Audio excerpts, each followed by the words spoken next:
Yazmışlar ki, vaxtıyla ölüm hökmünü yazan Elçin bilmirdi ki, onun özünə də haşansa ölüm hökmü kəsilir. Yox, mənim üçün yazmaq çörək ağacı deyil. Dolayısı yolla bizi xilas eləyir. Bir də görürsən ki, bunu qutardın və o mövzu ki, sənə təzyiq edirdi, səndən yapışmışdı ki, sən tez bunu qutar, otur, mən oturaq bir yerdə işləyək. Bir də görürsən, onu yazmırsan, tamamilə gözlənilmədən başqa bir şey çıxır ortaya. Sonra məmur sözündən də xoşum gəlmir Mehriban xanım. Öz yazınızı atanızın yazdıqlarıyla müqayisə edirsinizmi? Kim xoşbəxt olub? Nəsimi mi? Xətai mi? Kim xoşbəxt olub? O ki, qaldı cəsarət məsələsinə. Elə bilirəm, elə bu da bir-biri ilə bağlı bir məsələdir.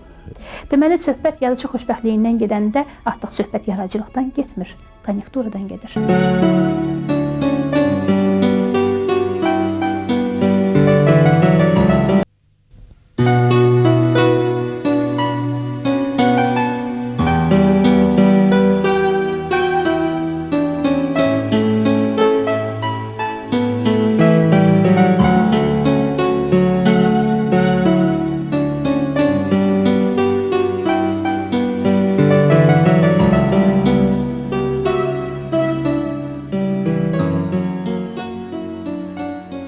Yazmışlar ki, vaxtıyla ölüm hökmünü yazan Elçin bilmirdi ki, onun özünə də haşansa ölüm hökmü kəsilir. Yəni, bu mətbuatın dediyi bundan ibarətdir. Bu, fikir vermək lazım deyil. Həmişə belə olub, bütün dövrlərdə belə olub, belə olacaq. O bir Türklər demiş ki, önəmli deyil.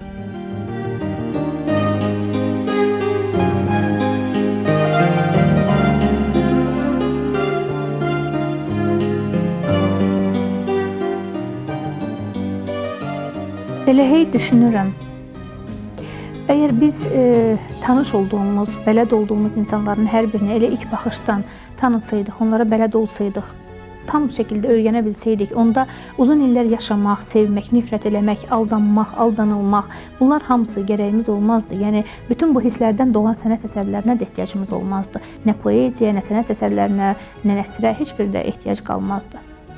Və hər bir insanı kəşf eləməyin özü maraqlı bir proses olduğuna görə biz daima insanları, sevdiklərimizi, nifrət elədiklərimizi, tanıdığımız, tanımadığımız bütün insanları başa düşmək, onları anlamaq üçün mütaliə eləyirik, filmlərə, tamaşalara baxırıq, ətrafımızdakı olan insanlara qarşı həddindən artıq maraqlı oluruq. Bir sözlə yaddaşımıza dərk və həkk elətdirmək istəyirik bütün olanları, gördüklərimizi, görmədiklərimizi, bilmədiklərimizi. Və həyatdan bir pillə yuxarı olan sənət daim bizə hər hansısa çox uzaqları, qaranlığı, nəməlum bir nöqtəni göstərərək bizim xilasımızı, yerimizi göstərir. Və birbaşa mənada olmasa da dolayısı yolla bizi xilas eləyir.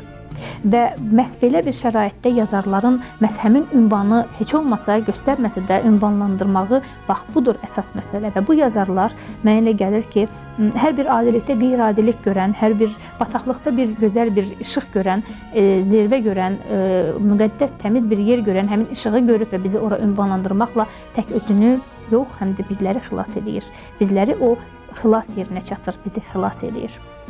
Və mənim tanıdığım yazarlar içində, mənim qiymətləndirdiyim yazarlar içində öz düşüncə tərzinə görə daha çox maraqlı olan və ünvanları hər dəfə müxtəlif obyektlərdə göstərilən bir yazarlardan biridir bizim bugünkü qonağımız, personamız bugün Elçindir.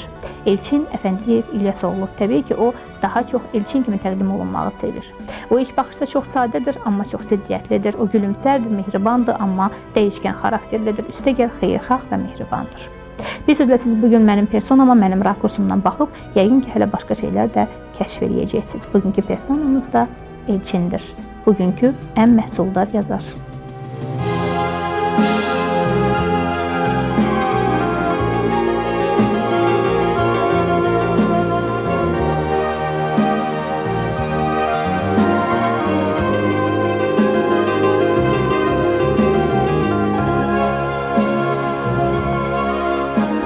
Özünüzü necə təqdim edərdiniz Elçin? Özünüzü necə təqdim edərdiniz? Yazıcı Elçin. Tək yazıcı mı? İlk növbədə yazıcı Elçin. Bəs nə dərəcədə özünüzü məmur sayırsınız və nə dərəcədə yazıcı sayırsınız, əgər bunların ikisini paralelləşdirsək? Düz, burada müqayisə eləmək olmaz. Əlbəttə, ilk növbədə yazıcı. Ondan sonra məmur sözündən də xoşum gəlmir Mehriban xanım. Hər halda Ondan sonra işçi. işçi, idarə işçisi, nə bilim bir işçi. Niyə Məmurluq sözündə bir məmurluqda bir psixologiya var. O psixologiya ki, o mənə çox yaddır. Ona görə də o sözdən xoşum gəlmir. Siz İlyas Əfəndiyevin övladısınız. Yəni bu böyük yazarın övladısınız və həm də yazar övladısınız. Siz necə bilirsiniz? Yəni ümumiyyətlə yazılandan gözəl yazmaq mümkündürmü və yaxud da bu elə daimi bir axan çay olmalıdır, həmişə yazılmalıdır. Ondan gözəl və yaxud ondan belə deyək ki, nisbətən geridə qalmış. Və ümumiyyətlə öz yazınızı atanızın yazdıqlarıyla müqayisə edirsinizmi? Mənim siz bu sualı verirsiniz, bir xatirə yadıma düşdü. Onu mən hardasa yazmışam, bir neçə dəfə hətta yazmışam. Bir dəfə mən bu rəhmətli atamgildə idim. Atamla onun iş otağında oturub söhbət edirdik. Birdən nəsə indi ovqatının hansı bir çağı idisə, hansı bir vaxtı idisə, daxili aləminin falan.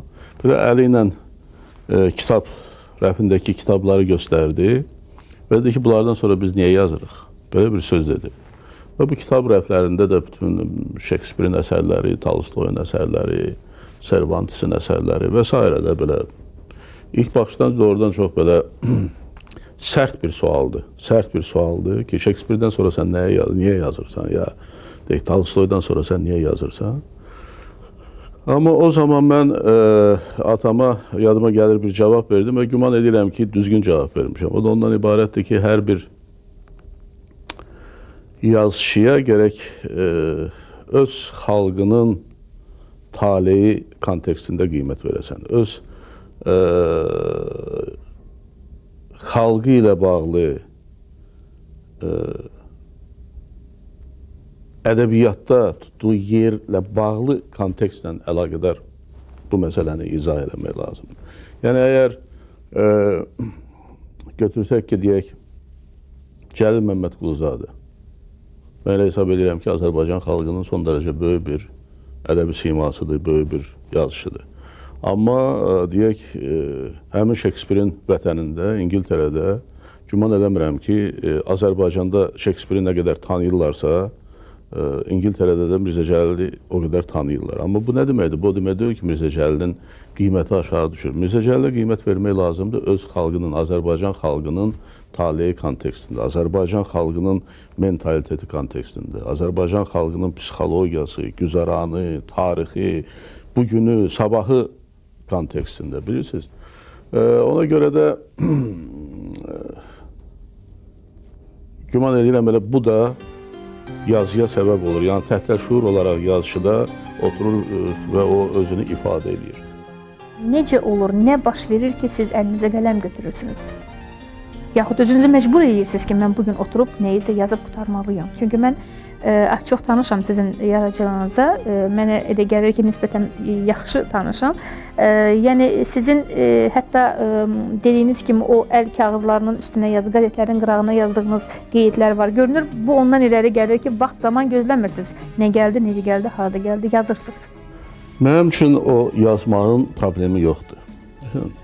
Düzdür, ola bilər elə məqamlar olur ki, mən özümü məcbur edirəm yazmağa. Çünki harası söz vermişəm, deyək, kimlənsə müqavilə bağlamışam. Xüsusən o Sovet vaxtlarında elə çox olurdu, hansı bir nəşriyyatlansa müqavilə bağlamışam, ya kino studiya ilə müqavilə bağlamışam, yazmamışam, indi bunu yazmaq lazımdır falan. Onda məcbur olub yazmaq söhbətləri ola bilərdi.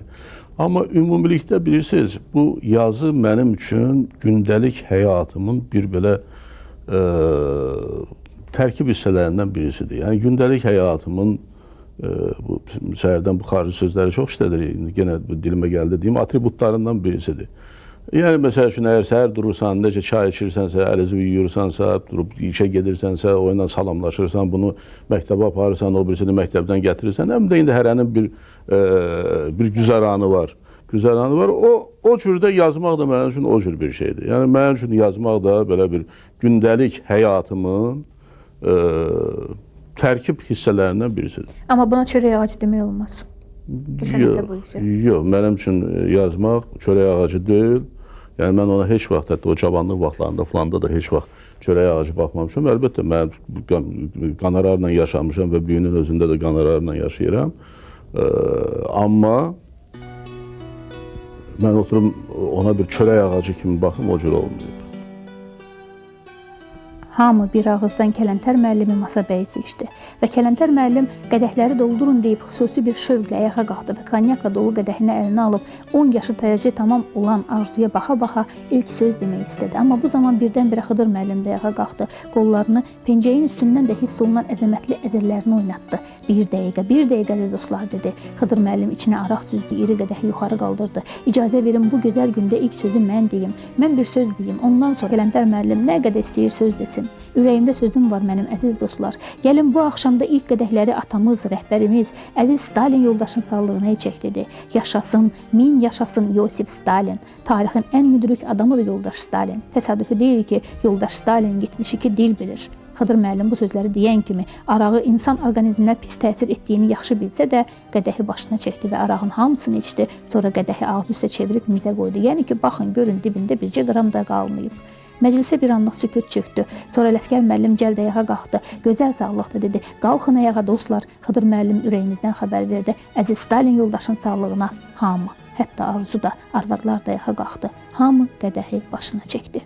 Məclisin gərginliyi yavaş-yavaş ötüb keçirdi və Kələntər müəllim yenə də ayağa qalxdı və yenə də içinə konyak süzdüyü qədəhi əlinə götürdü. Amma altdan yuxarı Kələntər müəllimə baxan Xıdır müəllim bu dəfə də birdən-birə ayağa qalxdı. Əziz dostlar dedi, tam adadan 1000 dəfə üzr istəyirəm ki, onu afisiyatda qoyuram. Amma ürəyimdə bir gözəl sağlıq gəlir və bu gözəl məclisdə mən onu deməliyəm. Bu qədəhləri qaldıraq, yoldaş Stalinin yaxın silahdaşı və tələbəsi, Azərbaycan bolşeviklərinin sevimli rəhbəri, Azərbaycan zəhmətkeşlərinin qayğıkeş atası, əziz Mir Cəfər Bağırov yoldaşın sağlığına. Yaşasın, min yaşasın yoldaş Mir Cəfər Bağırov. Yenə də məclisə bir anlıq sükut çökdü, amma bu dəfə Xıdır müəllim o qədəhi o saat başına çəkmədi və nəsə hiss eləyib dayandı, bir-birimizin arxasında oturan adamlara baxdı. İndicə deyilən Sağlıq Xosrov müəllimin Gülzarla birlikdəki 2 aylıq ailə həyatına o qədər yad idi ki, Gülzarla birlikdə əslində ilk dəfə cəmiyyət içinə çıxdığı bu məclisdəki hisslərinə, həyəcanına o qədər yabancı idi ki, heç də özü bilmədi ki, birdən-birə ayağa necə qalxdı və Xıdır müəllimə baxa-baxa əsəbdən titrəyən səsi ilə Mir Cəfər Bağırov bizim doğrudan da rəhbərimizdir, düzdür. Amma niyə qoymursunuz səhərdən bəri bu gözəl qızın? Xosrov müəllim uzun qolunu qaldırıb barmağı ilə Arzunu göstərdi. Onun sağlığına içək, bu gözəl qızı təbrik eləyək. Bu dəfə o balaca otağa elə bir dərin sükut çökdü ki, məclisdəkilərin, o cümlədən Xıdır müəllimin gözləri elə bərələ qaldı ki, özündən asılı olmayaraq Xosrov müəllimin dizləri əsdi, titrədi, nə dediyini, necə bir iş gördüyünü elə bil indi başa düşdü ki, səhv elədi. Bunu yazandan sonra Elçin öz tikanını çıxarda bilirmi? Yəni onun içində ona narahatlıq verən, onu rahat buraxmayan hansısa tikanı çıxardırmı? Yoxsa bu daim elə dönə-dönə proses kimi təkrar olunur. Yəni böyük romanlar adətən doğulmuş bir uşaq kimi bir şeydir də. Yəni bu artıq böyük mənada dünyaya gəldi. Yəni hissəciklər deyil, artıq bütövdür. Yəni bax bu sizin məhz eşq, məhəbbət, sevgi nə qoyaq, adını qoyaq. Yəni bu mənada tikan idimi, yoxsa yenidən qayıdacaqsınız bu mövzuya? O mənə elə gəlir ki, o haşan ki siz dediyiniz o tikan, əgər tikan deyil, o tikan çıxacaqsa onda yazıçılığı da qutaracaq, mən elə fikirləşirəm. Və o yazışı üçün elə bilirəm ki, əbədi bir tikandır. Əgər o tikan yenə deyirik, o tikan sözünü biz geniş mənada götürsək, böyük mənada götürsək, o daimi olan bir şeydir. Və o vaxt ki, o tikan tamam götürülüb gedəcək, onda yazmaq güman edirəm ki, çətin olacaq. Yəni, bilirsiniz, bir yazını yazandan sonra mütləq və yaxud da onu tez tələsirsən, yazıb qutarasan ki, hər halda məndə belədir. Tələsirsən ki, yazıb qutarasan ki, o birisini başlayasan yazmağa. Bilirsiniz, o görürsən fikirdə təzyiq edir sənə. Yəni, o növbəti mövzu, növbəti qələmə alacağın bir şey sənə təzyiq edir ki, sən bu indi hal-hazırda üzərində işlədiyini, yazdığını qutarasan. Yenə deyirəm, mən bayaq deyəndə, o keçən dəfə söhbət eləyəndə dedim mən sizə, dünyada nə qədər yazışı varsa, bir o qədər də yazışı psixologiyası var, bilirsiniz. Məndə hər halda belədir. Amma burada qəribə məsələ üçün bir hadisə ola bilər. Mən öz təcrübəmdən çıxış edirəm.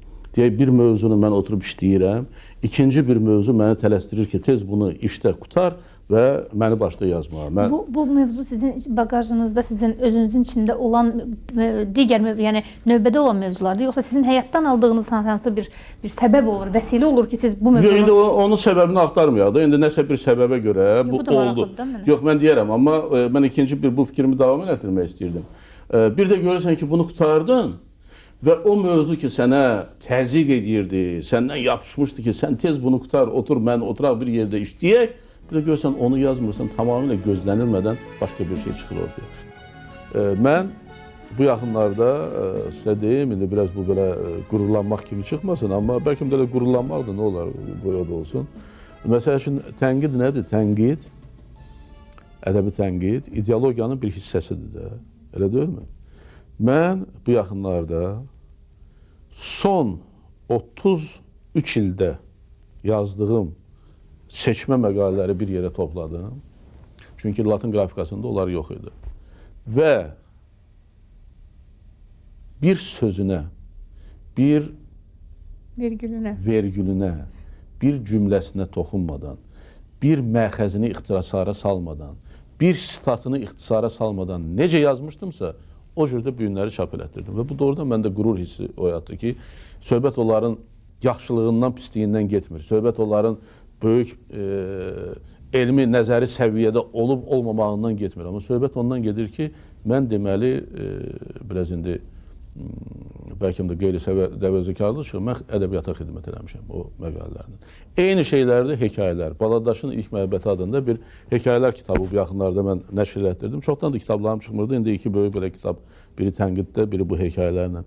Orada da mən deməli 68-ci ildən bu tərəfə 33 ildə yazdığım hekayələri, yaxşı hesab elədiklərimi, bunları bir yerə yığdım və bir vergülünə, bir sözünə, bir nə bilim abzasına toxunmadan olduğu kimi çap elədim. Və bu günləri mən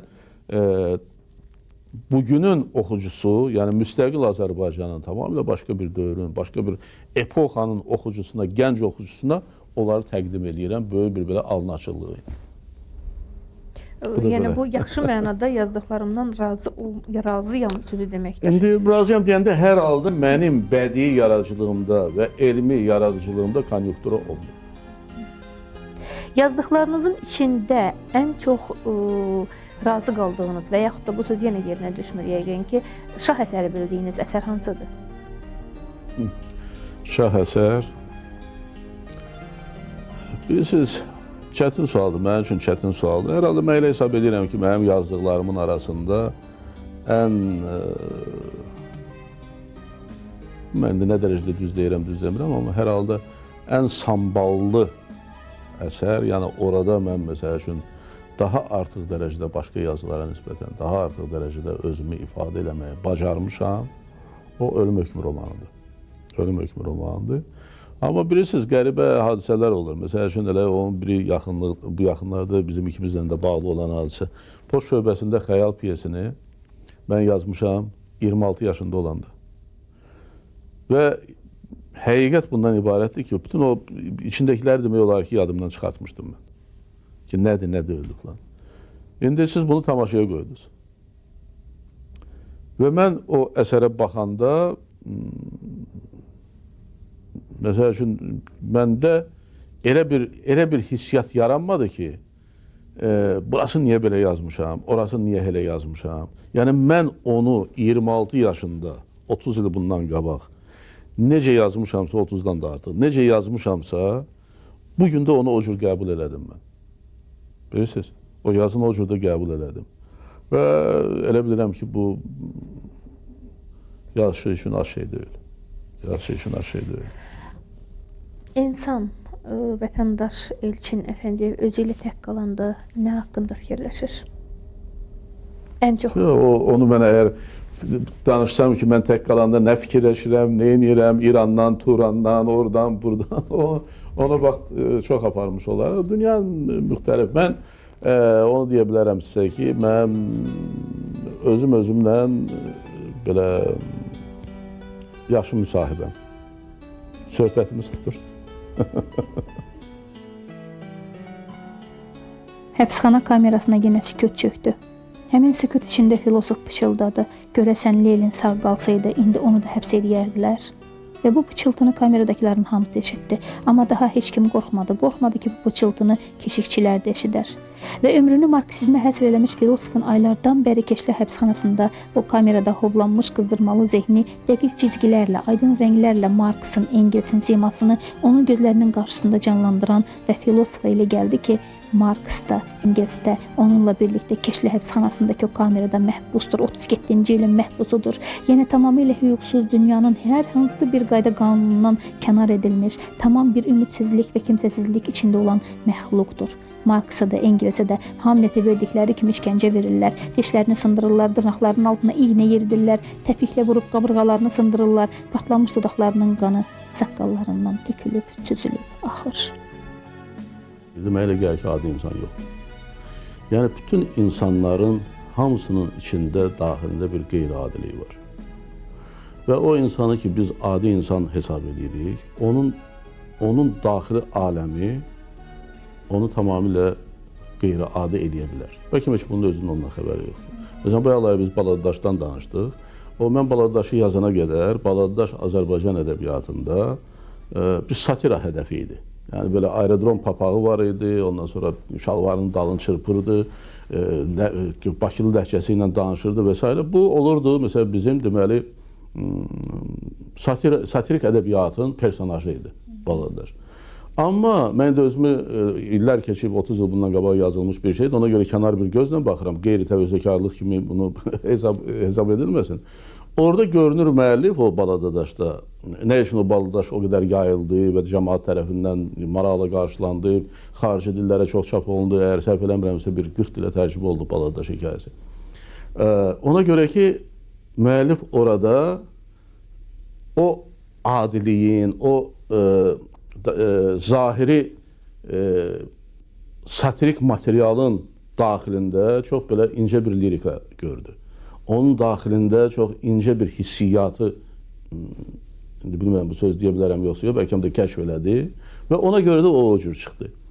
Və sizin dediyiniz o adi insan məsələsinə, adi adam məsələsinə mənim doğrudan da bu bütün indi təkrar edirəm dediyim. Cavan vaxtlarımdan bu tərəfə həmişə məndə belə bir fikir olub ki, adi insan yoxdur. İnsanların hamısının daxilində, içində bir qeyri-adi məqamlar var, qeyri-adi hissiyyat var. Özünün ola bilər bundan xəbəri yoxdur. Amma yazıçının borcudur ki, onu tapıb çıxarda bilsin, bilirsiniz. O ki, qaldı cəsarət məsələsinə. Elə bilirəm, elə bu da bir-biri ilə bağlı bir məsələdir. Yəni, cəsarətli bir hərəkət edən insan, heç qəhrəmanı demirəm, siz dediniz ki, qəhrəmanları qoyaq kənara. Cəsarətli bir hərəkət edən insan, elə bilirəm ki, o öz-özünə demir ki, mən bu saat cəsarətli bir hərəkət edəcək. Hər halda riskini bilir. O onun içindən gəlir, o onun genlərindən gəlir, o onun xasiyyətindən gəlir, o onun binövrəsindən gəlir, bilirsiniz? Yəni, şəxsiyyətinin binövrəsindən gəlir. O gərək orada olsun, o gərək o binövrədə olsun ki, o lazım olan məqamda dursun, cəsarətli sözünü desin. Lazım olmayan məqamda da otursun, öz adi işləri ilə məşğul olsun. Yəni, dediyim ondan ibarətdir ki, cəsarətli söz demək, xətrinə durub cəsarətli söz demək, öyle cəsarətli bir təbiətə malik insan olmaq demək deyil. Siz cəsarətli adamsınız? Güman edirəm ki, bəli.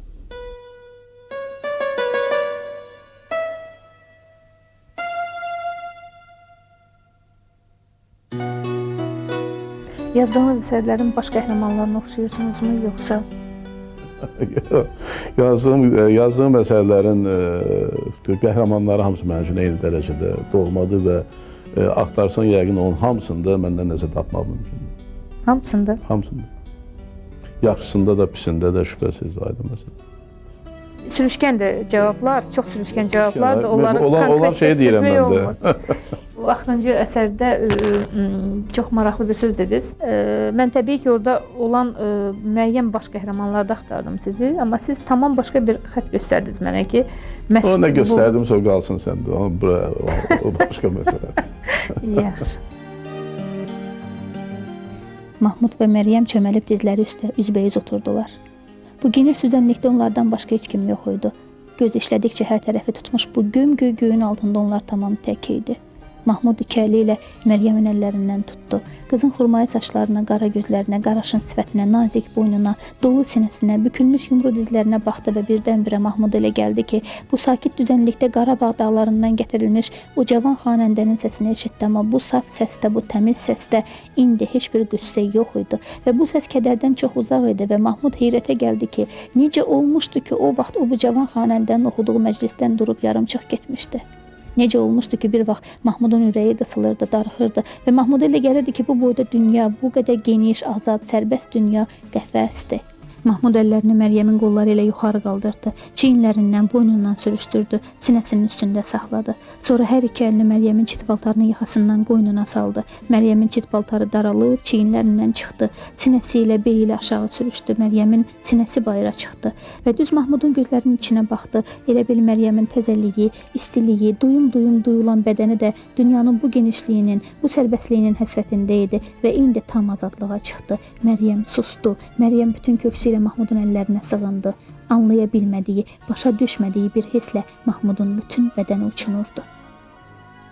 Xoşbəxtlik haqqında gəlin danışaq. Xoşbəxtlik haqqında nə danışaq? Xoşbəxt olmaq lazımdır. Haqqında danışmaq yox. Siz özünüzü xoşbəxt olmuş bir insanmı sayırsınız? Xoşbəxtsinizmi? Və bunu necə başa düşürsünüz? Xoşbəxtlik bilirsiniz, Mehriban xanım, xoşbəxtlikdir, eləcə də bədbəxtlikdir falan. Bunlar hamısı şərti, nisbi daha doğrusu, nisbi məhkumlardır. Bir pritsçə yadıma düşür. Onu mən haradasa işlətmişəm, hansı yazımdasa. Biraz kobud bir pritsçədir, amma danışmaq istəyirəm. Deməli, bir ailə balaca bir komada yaşayırmış. Bir 10 uşaq, arvad, özü, oturmağa yeri yox, durmağa yeri yox falan. Bu arvad da hər gün səhərdən axşamacan bu kişini dəng eləyirmiş ki, bu cür yaşama olmaz, belə yaşama olmaz, yerimiz yox, yurdumuz yox falan. Nəysə, bu kişi axır bir gün gəlir, gedir, çıxır bir dağın başına, deyir, ya Allah, ya məni öldür, tutar, ya mənə biraz genişliyi ver yine, mən daha dözə bilmirəm, bu cür yaşamaq mümkün deyil, bu bədbəxtliyə dözmək mümkün deyil falan. Neyse bir göy gurulduyur falan. Gəlir görür ki, arvad oturub evin qabağında ağlayır, sinəsinə vurur. Nə oldu? Bəs dam yarıldı. Mələk bir də uzunqulaq gətirdi və tapşırdı ki, bu uzunqulaq da sizlə bir yerdə bu komada yaşayacaq. Bundan sonra bunların həyatı deməli daha cəhənnəm əzabına dönür. Deməli bu 10 uşaqla, bu ər-arvad, bu komanın içində bu uzunqulaq da bunlarla bir yerdə yatır, bir yerdə durur. Bu arvad da gecə-gündüz deyir ki, ay kişi bizi bu şeydən qutar yine, mən sənə belə deyim, indi bu gəldi, bu uzunqulaqdan bizim canımız haçan qutaracaq, bu uzunqulaqla bir yerdə yaşamaq mümkün deyil, biz axı insanıq, planıq. Axırda bu kişi yenə bir, nə bilim, plan qədər vaxtdan sonra gedir çıxır o dağın başına, deyir, ya Allah, əgər ya məni həqiqətən öldür qutar, ya bu uzunqulaqdan bizim canımızı qutar, yenə bir göy gurulduyur falan. Kişi gəlir evə, komaya, görür ki, komanın qabağında arvad çox gözəl bir əhval-ruhiyyədə, uşaqlar oynayır, arvad bunu görən kimi durur, qucaqlayır, öpür, haradasan, gəl falan. Bəs nə olub, bəs deyir, necə nə olacaq, bütün xoşbaxtlıq içindəyik, sən gedəndən sonra dam yarıldı, mələk gəldi, bu uzunqulağı götürdü, çıxdı, getdi. Biz indi burada şad-xürrəm yaşayırıq. Yəni, söhbət nədən gedir? Söhbət ondan gedir ki, bunlar əvvəldən də o uzunqulaqdan əvvəl ki, o bədbəxt həyatları var idi. Həmən həyat idi. İndi o uzunqulaq gedəndən sonra bunlar xoşbəxt oldular. Yəni, bu pritsçanın qiyməti mənim üçün ondadır ki, ona görə xatırladım ki, bu xoşbəxtlik məhfumu da bu sırf nisbi bir məhfumdur. Belə bir fikir var idi ki, xoşbəxt o insandır ki, o səhərlər işə və axşamlar evə tələsir. Buna aid edərdinizmi özünüzü? Siz də mi bu cür xoşbəxtlərdənsiniz? Yoxsa? Bilirsiniz nətərdir Mehriban xanım? Hörmətli Mehriban xanım.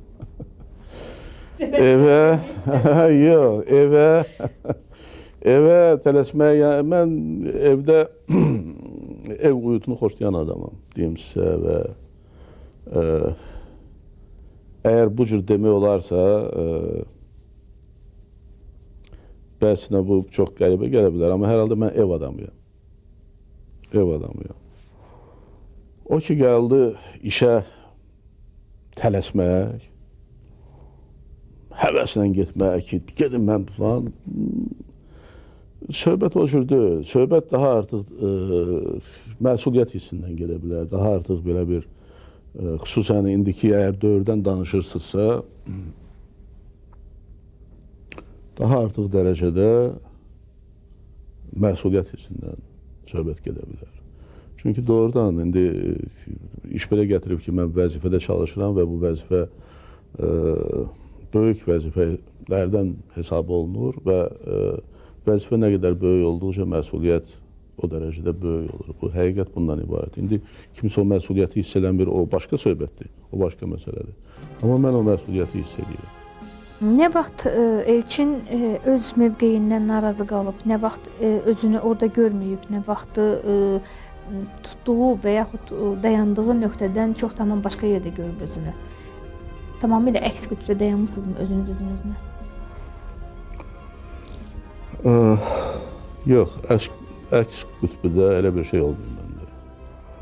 Amma məsələn, nətər belə sırf yaradıcılıq baxımından deyərəm, o insanın onu bir kənara qoyuram. Sırf yaradıcılıq baxımından məndə bəzən belə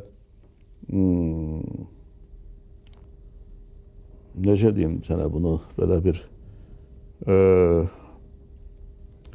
daxili bir məyusluq bəlkəm deyək, ya bir belə kiçicik bir belə pərişanlıq olub. Yəni məsələn mən hansı bir əsərisə oxumuşam və bu əsər o qədər mənə yaxın olub ki, məndə məsəl üçün bir pərişanlıq olub və məndə bir belə daxili məyusluq olub ki, necə olub ki, bunu mən özüm indiyəcən yazmamışam. Məsələn, belə hadisələr tutalım, belə şeylər ola bilər. Amma başqa ki, mən məsəl üçün hansısa bir həyat hadisəsində, hansısa bir məqamda tamamilə əks qütbdə dayanmışam, belə bir şey yadıma gəlmir. Sizin nə təbədən çıxardır? Nəyi dəyişmək istəyirsiniz və yaxud da nəyin qarşısında acizlik hiss edirsiniz ki? Mən bilirsiniz, çox şeyə mən həfsələ ilə münasibət bəsləməyə bacaran adamam. Yəni, məsəl üçün, çox az şeylər mənə özümdən çıxarda bilər, bilirsiniz. Mən bağışlaya bilərəm, məsəl üçün ki, indi tutalım, ya özün hardasa düz aparmadı, ya bacarmır, ya nə bilim bağışlama olar, ya bunun nə bilim geyimi belədir, bunun o birisi belədir, bu birisi belədir, bunlar bağışlama olar da. Amma o cahilliyi mən heç vaxt bağışlaya bilmirəm. Nadanlığı mən heç vaxt bağışlaya bilmirəm. Və həqiqi mənada mən o cahilliyin, nadanlığın şahidi olanda mən doğrudan da belə çox mənə ağır təsir edir. Yəni, ağır təsir edir bu mənimdə ki, mən hisslərimi cilovlaya bilmirəm, bilirsiniz. Və mən bugünkü Azərbaycan, belə deyək ki, aydın olsun, mətbuatına tutalım, yol tapan, yazı pozu adamının mətbuata yol tapan, mətbuatda öz əksini tapan cahilliyi və nadanlığı məni son dərəcə əsəbləşdirir. Xəyanət qorxuludurmu sizin üçün və sizə xəyanət eləyiblərmi və yaxud da siz kiməsə xəyanət eləmisinizmi? Mən heç kimə xəyanət etməmişəm, bunu indi bəri başdan deyə bilərəm sizə. Mənə xəyanət, bilirsiniz, bu sözü mən əvəz eləyərdim dönüklüklə. Mənə dönük çıxanlar olub. Mənə dönük çıxanlar olub və təəssüf ki, az olmuyor. Olub, o cür olub, amma da xüsusi mənə indi bir xəyanət səviyyəsində mən bunu Şekspirin xəyanət hissiyatı səviyyəsində münasibət bəsləyim elə olmayıb. Dönük olanlar olur. Mən məsəl üçün dostlar arasında, dost bildiyim adamların arasında, mən məsəl üçün, necə deyərlər, cavan vaxtlarımda elə iş belə gətirib ki, mənim həmişə özümdən sonraki xüsusən bu ədəbi nəsildə həmişə yaxşı münasibətim olub, istəmişəm öz o vaxtki imkanlarım daxilində onlara kömək eləyim, istedadlarının üzə çıxmağında falan da məkanda. Və o adamların arasından mən dönük çıxanlar olub. Bu da mən deyə bilmərəm ki, elə bir xüsusi qayğı mənbəyidir mənim üçün. Amma hər halda o var, hərdən yadıma düşəndə sadəcə olaraq o bayaq dediyiniz kimi təəssüf edirəm. Başqa bir şey yoxdur. Xəyanət dərəcəsində mən bunlara kin, kudurət bəsləyim falan, elə bir şey yoxdur. Onu belə çox əhəmiyyətsiz hesab edirəm. Ümumiyyətlə sizə qarşı, yəni bax bu cür qoyaq, dönüklüyü, xəyanəti, pisliyi bağışlayansınız, yoxsa bunun əvəzini çıxmağa cəhd göstərənsiniz? Hər halda o mənim yadımda qalır. Yəni o adam deyiləm ki, o mənim yadımdan silinsin, yadımdan çıxsın, getsin. Amma sonraki xüsusi mən bundan nə bilim intiqam alım falan, o da yoxdur məndə. Həqiqət bundan ibarətdir. Amma eyni zamanda o mənim xatirimdə qalır ki, bax bu cür oldu. Sən mənim həyatım idin. 2 ildən artıq idi ki, mən qəbirstanlıqdan qaydanda yalnız bu sözlər yazılmış, adsız, şəkilsiz qəbir daşının yanından ötürdüm.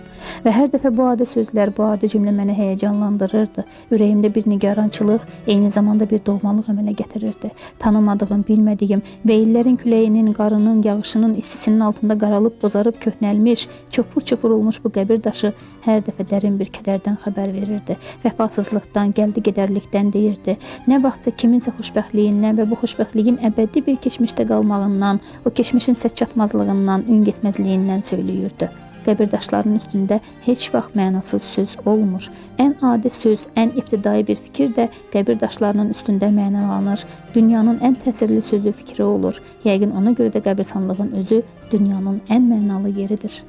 Qəbristan kimliyindən, nəçiliyindən asılı olmayaraq insanı filosof eləyir və sənin o anlardakı fikirlərinin bir azdan, yəni qəbirstanlıqdan çıxandan sonra adi, bəlkə də bəsit göstərir. Amma həmin fikirlər qəbirstanlıqda elə bil dünyanın ən müdrik fikirləridir. Və birazdan yenə də adsız, şəkilsiz, köhnə bir qəbir daşı və üstündə daş yonanın əyri-üyrü xətti ilə belə bir yazı görünür. Şairlər oldu ki, bir misra da yaza bilmədi. Sonra başqa bir qəbir daşı, əlvida. Sonra hələ sağam, ağlaram, ölürəm, torpağım ağlar. Sonra oğlu ölən analar, vay. Sizin son illər yazdığınız əsərlər içində istər pyes, istər hekayə, daha çox pyeslər içində qəhrəmanların 99% dəlilərdir. Ən əsas qəhrəmanlar. Bu nə ilə bağlıdır? Buntdur, etirazdır. Yəni bu sadəcə olaraq ya əsas güzgü kimi bugünkü dünyamızın qəhrəmanlarının güzgüsü olaraq dəlilərdir və yaxud özünü dəliliyə vuranlardır. Yəni bu dəlilik mövzusu sizin yaradıcılığınızda hansı hisslərin ödənməyidir, ödənişidir? Əvvəla siz də yaxşı bilirsiniz ki, 20-ci əsr, daha doğrusu Azərbaycan ədəbiyyatında, elə 20-ci əsr Azərbaycan ədəbiyyatında bu doğma bir mövzudur və bu mövzunun ənənələri var. Yəni Cəlil Məmmədquluzadədə var, bu bilirsiniz. İlyas Əfəndiyevdə var, Ağlılar və Dəlilər piyesi, elə bu cürdə bu adda gedir orada və s. Bilirsiniz, bu böyük bir imperiyanın, yəni Sovet imperiyasının çökməsi şübhəsiz ki, böyük bir kataklizm yaratdı. Və bu yalnız siyasi mənada olan siyasi kataklizm deyildi. Bu eyni zamanda güzəranda, əgər belə demək olarsa, məişətdə, həyatı problematikanın özündə böyük bir kataklizm idi, böyük bir belə sarsıntı idi. Və elə bilirəm ki, belə bir dövrdə yazıçının dəlilərə müraciət eləməyi üçün daha artıq bir münbit zəmin var, daha artıq bir əlverişli şərait var. Və bunu yalnız mənim dediklərimi o kontekstdə qəbul eləmək olar ki, hələ dəli kimdir, ağıllı kimdir, bu bilinmir. Bu meyarlar hələ heç kim müəyyənləşdirməyib. Düzdür, deyək, psixiatrik xəstəxanalarda, falanlarda gedirlər, ruhi xəstələr yaşayırlar, edirlər. Amma hələ mənim fikrimcə konkret olaraq bu meyarlar ki var, o meyarlar hələ dəqiq müəyyənləşdirilməyib. Rəhmətli atamın bir sözü yadıma düşür. Bir nəfərdən söhbət düşürdü və Deməli, mən gəldim, atam gilə gəldim, oturub söhbət edirdim. Dedim, bəs yolda filan kəsi gördüm. Dedi, nədir, nə qayırır, çoxdandır bir şey deyil, bir xəbər yoxdur ondan filan. Mən də söhbət elədim ki, belə demək ki, qəribə şeylər deyir. Deyir, nə deyir? Deyirəm ki, filan kəs, bəs sən haradasan, çoxdandır yoxsa, mən belə elədi. Deyirəm, nə olub? Dedi ki, bəs getmişdim, o şeyə getmişdim. Mən kosmosdaydım, falan idim. Getmişdim, Ay'a getmişdim, Mars'a getmişdim. O piyesdə də, bir piyesdə də yazmışam mən onu. Hə, neyse bu söhbətin üstündən keçdi, biraz keçdik başqa söhbətlər. Üstündən bir yarım saat, 40 dəqiqə keçib, tamamı da başqa söhbətlərdən danışılıb. Birdən atam rəhmətli yenə qayıtıb bu söhbət deyir, bəlkə doğrudan da gedib elə ora. Doğrudan da gedib Ay'a bəlkə, bizim xəbərimiz yoxdur, bilmirik. Bilirsiniz, ona görə doğrudan da, indi bunu mən yarı zarafat deyirəm, amma burada ola bilsin bilirsiniz, belə həqiqət də var, bu mənada həqiqət də var ki, hələ həqiqət nədən ibarətdir, biz özümüz üçün onu dəqiq müəyyənləşdirməmişik. O nöqtəyə nəzərdən, o baxımdan burada həqiqət ola bilər.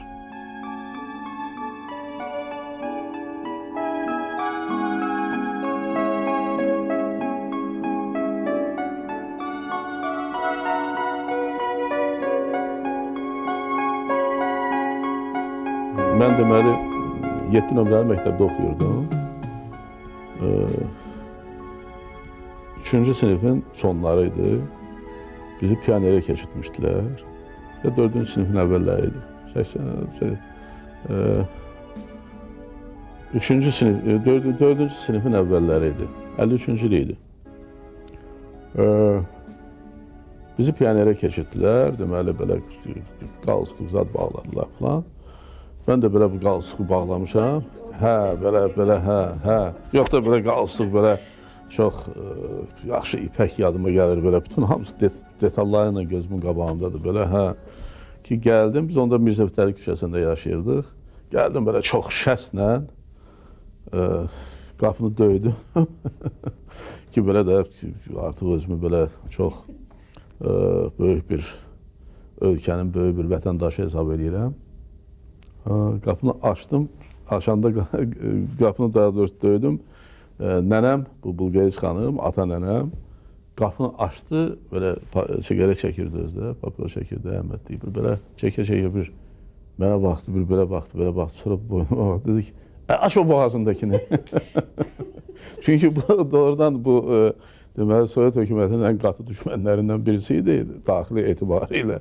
Çünki Sovet hökuməti doğrudan bunların başına çox işlər gətirmişdilər falan.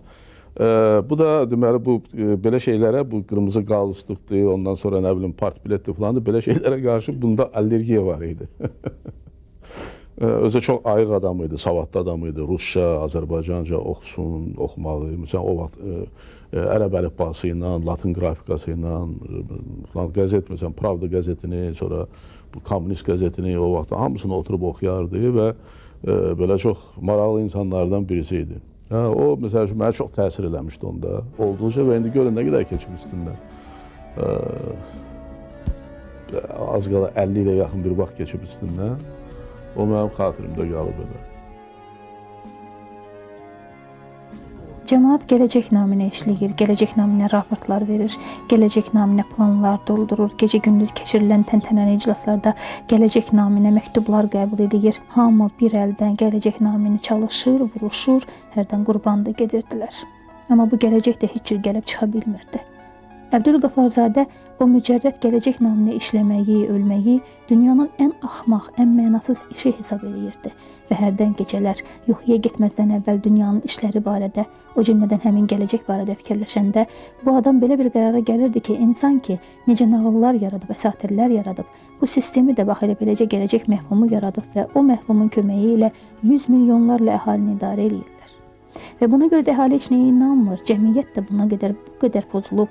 Hamıdan əvvəl Əbdülqəfarzadənin özü gözəl bilirdi ki, bu xitabət kürsüsündən partiyanı da, hökuməti də, quruluşu da beləcə ələ salırsa və cəmaət əksəriyyəti partiyaçıdır, komsomolçudur, beləcə əl vurursa, bundan artıq ictimai əxlaq pozğunluğu ola bilməz. Quldarlıq dövründə də belə olmayıb, qədim Romada da belə şey görünməyib, əslində bir cürə fikirləşib, başqa cürə hərəkət edib. Xitabət kürsülərində də bunun tamam əksini demək, mətbuatda bunun tamam əksini yazmaq heç bir cəmiyyətdə bu dərəcədə riyakarlıq, bu dərəcədə əxlaqsızlıq olmayıb. Bəlkə ola da bilməyəcək. Həqiqət. O həqiqət ki, sizə məlum oldu və siz bundan çox möhkəm sarsıldınız. Amma həqiqətdir, həmin o yazıya pozu yoxdur. Nə sarsıldıb sizi? O sarsıntı, mesela mən sizə deyim, o yaxınların həyatdan getməyə falan o sarsıntılar, bu labid sarsıntılardır bu öz yerində. Amma onları, yəni o, əgər belə demək olarsa, təbii sarsıntıları, hərçəndə bu iki sözün bir yerdə işlənməyə çox qəribə səslənir. Onlar təbii bir sarsıntıydı. Mən onları bir kənara qoysam əgər, şübhəsiz ki, ən böyük sarsıntı, yəni həqiqət budur. Yəni, bunu danmaq mümkün deyil, bunu inkar eləmək mümkün deyil. Ən böyük sarsıntı şübhəsiz ki, bu Qarabağ hadisələri ilə əlaqədar oldu məndə və bu gün də davam edir. Yəni, Şuşanın getməyi, Laçının getməyi, Ağdam kimi bir yerin getməyi, Füzuli kimi bir yerin ki, mənim babamın, nə bilim, nənəmin torpağı, bütün qəbirləri orada falan, belə bir yerin getməyi və s. o bir rayonlar bu. Bir tərəfdən mənim üçün tamamilə belə sizə deyim ki,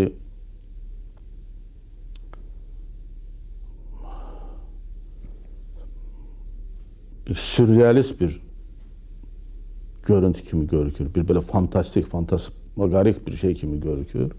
O bir tərəfdən insan indi deyir, o həqiqətin gözünə dik baxmaq lazımdır. Bu həqiqətimiz bundan ibarətdir. Bu oldu və o sarsında mən sizə deyim ki,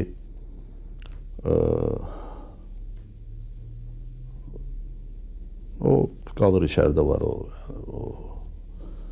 Ona görə də bilirsiniz Mehriban xanım, bu günləri adam nə uşağının adı gününü keçirəndə bir ürəkdən sevinə bilir, nə bilim, bir dostla oturub iki tikə çörək yeyəndə bir ürəkdən sevinə bilir, danışa bilir. O bizim hamımızın içindədir.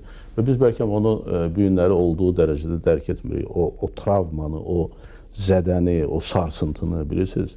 Hətta məsəl üçün bu sözü işlədəcəyəm, amma indi bu mənim leksikonuma layiq söz deyil və ümumiyyətlə belə sözləri mən xoşlamıram. Amma ən arsız, ən sırtıq bir insan da bu günləri şübhəsiz ki, o zədə iləndir. Ola bilsin ki, onun ondan xəbəri yoxdur, bilirsiniz. Amma o zədə bizim üçün, mən sizə deyim, mən çox fikirləşirəm bu barədə. Çox qorxuram ki, o bizim üçün belə genetik bir zədə kimi bir şey olsun, bilirsiniz. O bizdən sonraki nəsillərə verdiyimiz o genin içində də o sarsıntı olsun. Xanəndə oxuyurdu. Ziyad xan əlinin işarəsi ilə musiqini saxladı. Neçə illərdən bəri Ziyad xanın sarayında çalğıçılıqda məşğul olan sazəndələr bu işə təəccüb elədilər. Çünki Ziyad xan birinci dəfə idi ki, xanəndənin səsini yarımçıq kəsirdi. Ziyad xan sərin xiyar qabığı ilə burnunu, alnını silə-silə xanəndədən soruşdu. Nəyin qalıb sənin o dağlarda? Xanəndə Ziyad xanın güzənilməz sualından özünü itirdi. Bu cavan oğlan indi qabağında oturub xiyar qabığı ilə üz-gözünü silən çal saqqal, çal saçlı, alnının ortasından sağ qulağına kimi uzanan çapığı, həmişə nəbz kimi vuran zəhimli kişidən bir-iki dəfə afərin sözündən başqa heç nə eşitməmişdi və sazəndələr də küt nəzərlərlə bir-birinə baxdı. Ziyad xan başı ilə xanəndəyə işarə elədi. Hə? Yəni ki, sualıma cavab ver. Cavan xanəndə handan-hana özünü ələ alıb, anam dedi. Ziyad xan xırda tum gözlərini qıyıb zənnə xanəndə oğlanın düz gözlərinin içinə baxa-baxa təkcə elə anam deyə soruşdu. Bir də bir bacım. Xanəndə bu sözləri güclə dedi. Çünki Ziyad xan da sazəndələr də başa düşdülər ki, bu oğlan özündən kiçik, yəqin ki, gözəl bacısından da güclə elindən, obasından ayrılıb Gəncə sarayına kəniz gətirilməyindən qorxurdu. Təkcə elə ananla bacın? Bəli. Düz demirsən küçük. Ziyad xan əli ilə üz-gözünü xiyar nəmliyini silə-silə sənin o dağlarda ürəyin qalıb, dedi. Gözlərindən oxuyuram. Get.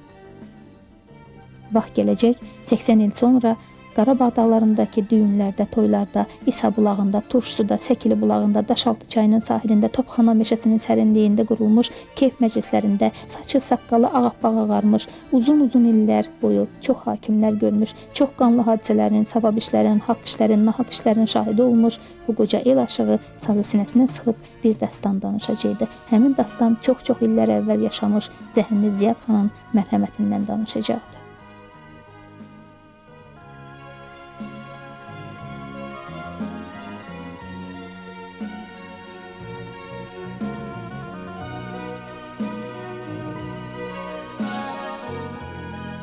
O yazardı və onun yazdıqlarına yəqin ki, neçə min illər keçəndən sonra yenə müraciət edəcəyik. Bugünkü günümüzün əsr reallığını, tarixi hadisələri, reallığı, ən böyük sevgiləri, ən böyük yalanları, ən böyük ölümləri, ən böyük xəyanətlərin bəlkə izahı kimi baxacağıq bu əsərlərə. Həmçinin bugünkü insanların, bugünkü əsrin insanlarının bugünkü dünya görüşlərinə məxsus və onların əsr reallığına baxışdır bu əsərlər, bu yazılar. Və bu yazıların müəllifini yəqin ki, bugün siz daha yaxından tanıdınız, çünki onun şəxsi prinsipləri ilə, onun bu və ya digər məsələyə özünün şəxsi münasibəti ilə tanış oldunuz. Və onun bugün dayandığı nöqtədən tutduğu mövqeyə qədər hər şey sizə bəlli oldu. Yazıcı xoşbəxtliyinə gələndə isə onun öz sözləri ilə cavab verək. Göstərin mənə belə bir yazıcı ki, nə vaxtsa o xoşbəxt olub. Kim xoşbəxt olub? Füzuli həmişə dərd-qəm içində olub, Balzac həmişə borc içində olub, Van Gogh öz qulağını kəsib. Kim xoşbəxt olub? Nəsimi mi? Xətai mi? Kim xoşbəxt olub? Yoxsa Shakespeare, Dostoyevski? Kim? Byron? Heç biri. Lev Tolstoyun, qoca Tolstoyun hər şeyi var idi. Pulu, malikanası, rütbəsi, sağlamlığı, şöhrəti. Amma onun gündəliklərini oxuyanda başa düşürsən ki, bəlkə dünyada ondan bədbəxt insan yoxdur. Cavid xoşbəxt olmadı, Sabir xoşbəxt olmadı. Pushkin Dantesin gülləsini qəbul edəndə yəqin onda da xoşbəxt olmadı, çünki xilas olmadı. Deməli, söhbət yazıcı xoşbəxtliyindən gedəndə artıq söhbət yaradıcılıqdan getmir, konjunkturadan gedir. Deməli, yazıcı heç vaxt xoşbəxt ola bilməz. Məhz Elçin də özünü tam qəti şəkildə nə xoşbəxt, nə də bədbəxt sayır. Çünki o da yazardır. Vəssalam.